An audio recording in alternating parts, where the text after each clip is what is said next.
नमस्कार, मैं हूं रहीतार और आप देख रहे हैं आरएल टीवी इंडिया। तो आज है 4 अक्टूबर और दिन है शुक्रवार, सुबह के 6 बज चुके हैं।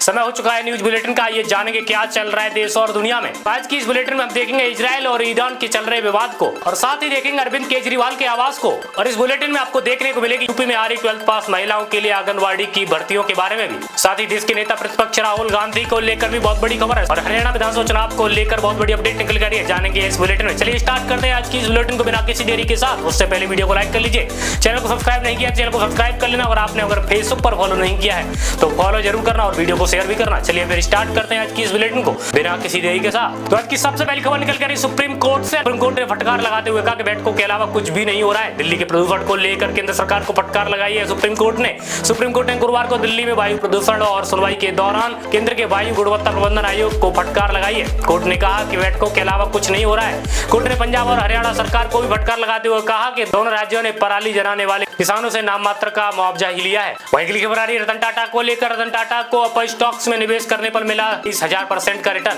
यानी discount. Stock broker of stock ने 3 अक्टूबर को बताया कि रतन टाटा ने कंपनी में अपनी 5% हिस्सेदारी बेच दी है और रतन टाटा ने 2016 में अपने स्टॉक्स में तकरीबन 1.33% हिस्सेदारी खरीदी थी। रिपोर्ट के मुताबिक अब स्टॉक्स रतन टाटा को 2016 में किए गए निवेश पर 23,000% का शानदार रिटर्न मिला है, जो पिछले दौर में $3.5 बिलियन का वैल्यूएशन पर आधारित है। बिलियन के वैल्यूएशन पर आधारित है। अगली खबर आ रही है पाकिस्तानी क्रिकेटर उस्मान कादिर को लेकर, यानी पाकिस्तान के 31 वर्षीय स्पिनर उस्मान कादिर ने एक्स पर पोस्ट शेयर करते हुए कहा कि पाकिस्तान क्रिकेट से संन्यास का ऐलान करता हूं। और उस्मान ने कहा देश के लिए खेलना गर्व और सम्मान की बात है। उन्होंने कहा मैं अपने कोच के और साथियों खिलाड़ियों का समर्थन आभार व्यक्त करता हूं। और रिपोर्ट्स के मुताबिक उन्होंने कहा कि उस्मान ने पाकिस्तान के लिए 2020 में डेब्यू किया था। वहीं क्या आप लोग जानते हैं तंबाकू की बिक्री अगर बैन हो जाए तो फेफड़ों के कैंसर में होने वाली 12 लाख लोगों की मौत जो है उनको टाला जा सकता है। यानी कि एक स्टडी के मुताबिक 2004 से 2010 के बीच पैदा हुए लोगों की तंबाकू की बिक्री बैन होने से 1995 तक 185 देशों में फेफड़ों और कैंसर से होने वाली मौतों में 40% को रोका जा सकता है। रिपोर्ट के मुताबिक एक स्टडी में पता चला है कि इसकी बिक्री बैन होने पर फेफड़ों में कैंसर से होने वाली 12 लाख मौतों को टाला जा सकता है। अगली खबर आ रही सुप्रीम कोर्ट को लेकर, यानी केंद्र ने मैरिटल रेप के अपराधीकरण का किया विरोध और कहा यह मुद्दा लीगल से ज्यादा सोशल है। यानी केंद्र सरकार ने गुरुवार को सुप्रीम कोर्ट में शपथ पत्र दाखिल कर मैरिटल रेप के अपराधीकरण का विरोध किया है। केंद्र ने कहा कि मैरिटल रेप का मुद्दा लीगल से ज्यादा सामाजिक है और इसका समाज पर सीधा प्रभाव पड़ेगा। केंद्र ने कहा कि वह हितधारकों के साथ उचित परामर्श के बिना इस पर निर्णय किया जा नहीं सकता है। वही खबर आ रही ईरान को लेकर, अगर ईरान को कोई नहीं रोकेगा तो यह जिम्मेदारी हम निभाएंगे, भारत में इजरायली राजदूत ने कहा है। यानी भारत में इजरायल के राजदूत लियोविन अजार ने ईरान द्वारा इजरायल पर हमले किए जाने के बाद उन्होंने कहा कि अगर ईरान को कोई नहीं रोक सकेगा तो जिम्मेदारी हम निभाएंगे। उन्होंने कहा ईरान को उसकी धमकी चुकानी होगी, अगर वह इस पर लगाम नहीं लगाई तो वह क्षेत्र के लिए परिणाम भयानक होंगे। बात करेंगे सेना की ताकत क्या है, यानी इजरायल के मुकाबले ईरान की सेना की क्या ताकत है जानेंगे। यानी रिपोर्ट्स के अनुसार ईरान की सक्रिय सेना इजरायल से काफी बड़ी है। यानी इजरायल के पास तकरीबन 1,70,000 सैनिक हैं, जबकि ईरान के पास 6,10,000 सैनिक हैं। ईरान के पास कथित तौर पर और टैक्स और सशस्त्र वाहनों का बेड़ा इजरायल से बड़ा है। वहीं इजरायली वायुसेना ईरान से अधिक ताकतवर है और इसका रक्षा बजट भी अधिक है। हमास प्रमुख के राइट हैंड रावी शाह को मार गिराने का इजरायल ने किया दावा। यानी इजरायल डिफेंस फोर्स ने गुरुवार को एक्स पर पोस्ट करते हुए दावा किया कि 3 महीने पहले उसने गाजा में हमास के टॉप 3 नेताओं को मार गिराया था। और इजरायल के मुताबिक हमले में गाजा हमास सरकार का एक प्रमुख रावी मुस्तफा हमास प्रमुख राइट हैंड माना जाता था। वहीं अगली खबर आ रही है उत्तर प्रदेश में 12वीं पास महिलाओं के लिए आंगनबाड़ी में निकली 1800 प्लस भर्तियां। यानी उत्तर प्रदेश सरकार ने 12वीं पास महिलाओं के लिए आंगनबाड़ी में 7 जिलों के लिए 1800 पदों की भर्तियां निकाली हैं। आवेदन करने के लिए उम्मीदवार अपने ग्राम पंचायत वार्ड की निवासी होना चाहिए और न्यूनतम आयु 18 वर्ष, अधिकतम आयु 35 वर्ष होनी चाहिए। और भर्ती हमीरपुर, अमेठी, वाराणसी, कन्नौज, झांसी, महोबा, संत कबीर नगर में होगी। अगली खबर आ रही मंगोलिया से। मंगोलिया इकलौता ऐसा देश है जहां इंसानों से ज्यादा घोड़ों की आबादी है। यानी मंगोलिया दुनिया का एक ऐसा देश है जहां इंसानों से ज्यादा घोड़ों की आबादी है। मंगोलिया में 35 लाख से कम लोग रहते हैं, जबकि यहाँ घोड़ों की आबादी 40 लाख से अधिक है। और मंगोलियाई लोगों इनका इस्तेमाल घुड़सवारी और सवारी के लिए करते हैं। इनके दूध और देश का राष्ट्रीय एराग बनाया जाता है। वही खबर आ रही दिल्ली से, यानी दिल्ली पुलिस ने वापस लिया व्यक्तियों के एकत्रित करने पर रोक लगाने का आदेश। यानी दिल्ली पुलिस ने गुरुवार को सुप्रीम कोर्ट को सूचित किया था कि 30 सितंबर से 5 अक्टूबर तक राष्ट्रीय राजधानी में कई इलाकों में 5 से अधिक व्यक्तियों के एकत्र होने पर रोक लगाने का आदेश वापस ले लिया गया। दरअसल दिल्ली पुलिस के इस आदेश को रामलीला और नवरात्रि को देखते हुए कई लोगों को चुनौती दी थी। वही खबर आ रही बिहार से। बिहार में एक और पुल ध्वस्त हो चुका है। यानी कि भागलपुर बिहार के गुरुवार को एक पुल गिर गया और रिपोर्ट्स के मुताबिक पुल जर्जर हालत में था। 4 महीने पहले पुल वाहनों के परिचालक पर रोक लगाई गई थी और पुल में ध्वस्त होने से कई गाँवों का संपर्क टूट गया है। प्रदेश के अलग अलग जिलों में बीते महीनों में पुलिया गिरने की कई घटनाएं सामने आई हैं। वही अगली खबर है टाटा मोटर्स को लेकर, यानी शेयर में आई 4% गिरावट और सितंबर में घटी कारों की बिक्री। यानी टाटा मोटर्स के शेयरों में गुरुवार को 4% से अधिक गिरावट देखी गई है और 926 पर बंद हुआ। कंपनी ने बताया कि सितंबर में घरेलू बाजार में उसकी बिक्री घटकर 69,694 यूनिट्स रह गई और बीते साल में इस माह में 82,023 यूनिट थी। हालांकि वार्षिक आधार पर कंपनी की बिक्री 0.4% की बढ़ोतरी देखी गई है। वही अगली खबर आ रही है कांग्रेस अध्यक्ष मल्लिकार्जुन खड़गे को लेकर, यानी बिहार में बाढ़ पीड़ितों को पीएम केयर फंड से मुआवजा दिया जाए। इस प्रकार से खड़गे ने बयान देते हुए कहा। कांग्रेस अध्यक्ष मल्लिकार्जुन खड़गे ने बिहार में बाढ़ से हुए जानमाल के नुकसान को लेकर दुख जताते हुए केंद्र और राज्य सरकार में राहत बचाव कार्य में तेजी लाने का आग्रह किया है। उन्होंने कहा बाढ़ पीड़ितों को पीएम केयर फंड से मुआवजा दिया जाए और रिपोर्ट्स के मुताबिक खड़गे ने बिहार के 17 जिलों में बाढ़ से करीब 15 लाख लोग प्रभावित हैं। अगली खबर आ रही है देश के नेता प्रतिपक्ष राहुल गांधी को लेकर। राहुल गांधी ने बयान देते हुए कहा कि हरियाणा में छोटी छोटी पार्टियां बीजेपी की ABCDEF टीम है।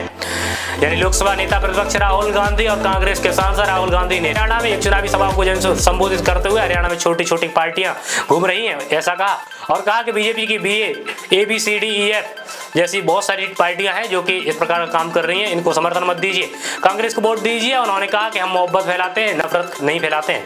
वही अगली खबर आ रही है SBI को लेकर। SBI की नकली ब्रांच छत्तीसगढ़ में खुली और लोगों से हुई लाखों की ठगी। छपोरा गांव छत्तीसगढ़ में जालसाजों ने 7,000 माह के रेट पर रातों रात SBI की एक फर्जी ब्रांच खोल दी और कई लोगों ने नौकरी के नाम पर लाखों रुपए की ठगी की। जालसाजों ने बेरोजगारों को फर्जी ज्वाइनिंग लेटर भी जारी कर दिए और इसका खुलासा तब हुआ जब SBI के वयोस्क के अप्लाई करने के लिए एक स्थानीय ने शिकायत की थी। अगली खबर आई नसरल्ला को लेकर, यानी मारे जाने से पहले इजराइल के साथ युद्ध विराम को तैयार था नसरल्ला। लेबनान सरकार ने इस पर बयान दिया है। लेबनान के विदेश मंत्री अब्दुल्ला ने दावा किया है कि हिजबुल्लाह प्रमुख नसरल्ला मारे जाने से पहले इजराइल संग युद्ध विराम को तैयार था। उन्होंने कहा कि नसरल्ला ने पहले ही युद्ध विराम को लेकर अपने फैसले से अमेरिकी और फ्रांसीसी प्रतिनिधियों को अवगत करा दिया था और गौरतलब रिपोर्ट के मुताबिक इजराइल के विरोध में हवाई हमले में नसरल्ला मारा गया था। वही अगली खबर है देश के नेता प्रतिपक्ष राहुल गांधी को लेकर। राहुल गांधी ने हरियाणा में राहुल गांधी को कांग्रेस विधायक आफ्ताब ने पहनाई मेवाती पगड़ी। मेवात हरियाणा में राहुल गांधी को कांग्रेस विधायक आफ्ताब अहमद ने गुरुवार को मेवाती पगड़ी पहनाई और जिसका वीडियो सामने आया। राहुल गांधी ने कहा हरियाणा के युवाओं को अमेरिका में रोजगार मिल सकता है लेकिन यहाँ नहीं मिल सकता है। प्रधानमंत्री नरेंद्र मोदी बड़ी बड़ी बातें करते हैं लेकिन यह बातें नहीं बताते कि हरियाणा में बेरोजगारी सबसे पहले नंबर पर कैसे पहुंचा। वही अगली खबर है ताइवान को लेकर। ताइवान के अस्पताल में आग लगने से कम 8 लोगों की मौत हो गई। दक्षिणी ताइवान के एक अस्पताल में आग लगने के बाद धुआं हो गया और उसके बाद दम घुटने से 8 लोगों की मौत हो गई। रिपोर्ट्स के मुताबिक मरीजों को सुरक्षित बाहर निकालने में आग बुझाने और चिकित्सा कर्मियों और दमकल कर्मियों की मदद करने के लिए सैनिकों को बुलाया गया। रिपोर्ट्स के मुताबिक रेथान तूफान से इन क्षेत्रों में जनजीवन प्रभावित है। वही 2025 में औसतन 9.5% बढ़ सकता है भारतीयों का वेतन, इस प्रकार का सर्वे के मुताबिक पता चला है।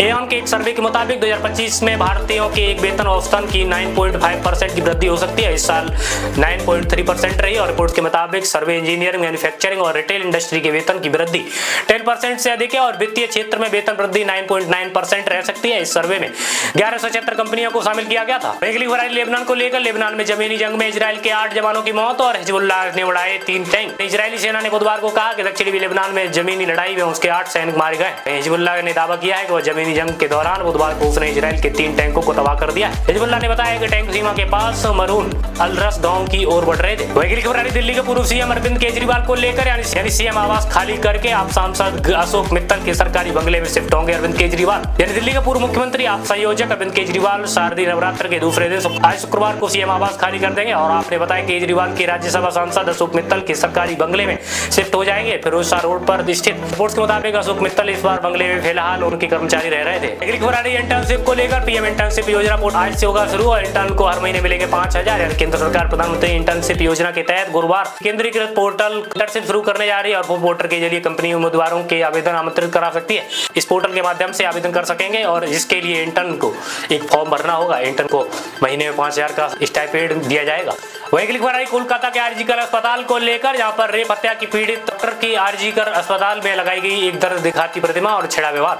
कोलकाता के आरजीकर अस्पताल में जिस महिला का डॉक्टर का रेप किया गया और उसके बाद उसकी हत्या हो गई, इसे श्रद्धांजलि देते हुए जूनियर डॉक्टरों ने एक प्रतिमा का अनावरण किया और इस क्राई ऑफ द ओवर नामक प्रतिमा के जरिए पीड़िता के दर्द और ड्रामा को प्रदर्शित किया गया। कई सोशल मीडिया यूजर्स ने आलोचना करते हुए अपमानजनक बताया। शेयर मार्केट को बहुत बड़ी खबर निकल गई, यानी शेयर मार्केट ये आज कैसे क्रैश हो गया। भारतीय शेयर मार्केट आज क्रैश हो चुका है, यानी ईरान इजराइल और संघर्ष के विदेशी निवेशकों की वृद्धि के कारण गुरुवार को सेंसेक्स 1000 अंक से अधिक लुढ़क गया और जब निफ्टी 25,550 अंक के नीचे खुला है। एफ नियमों से भी जोड़कर देखा जा रहा है। वही पश्चिम एशिया में तनाव के बीच कच्चे तेल की कीमतों से तेजी देखने को मिलेगी। वही अगली खबर है बांग्लादेश से। बांग्लादेश ने भारत समेत 5 देशों से वापस बुलाए अपने उच्चायुक्त व राजदूत, यानी बांग्लादेश की अंतरिम सरकार ने भारत समेत 5 देशों से अपने उच्चायुक्त राजदूतों को वापस बुला लिया है। इनमें भारत में उच्चायुक्त मुस्तफिजुर रहमान, न्यूयॉर्क में संयुक्त राष्ट्र के स्थायी प्रतिनिधि, ऑस्ट्रेलिया, बेल्जियम और साथ में पुर्तगाल और बांग्लादेश के राजदूत शामिल है। बांग्लादेश ने जिन राजदूतों को वापस बुलाया है उनमें कुछ आने वाले महीने में रिटायर होने वाले थे।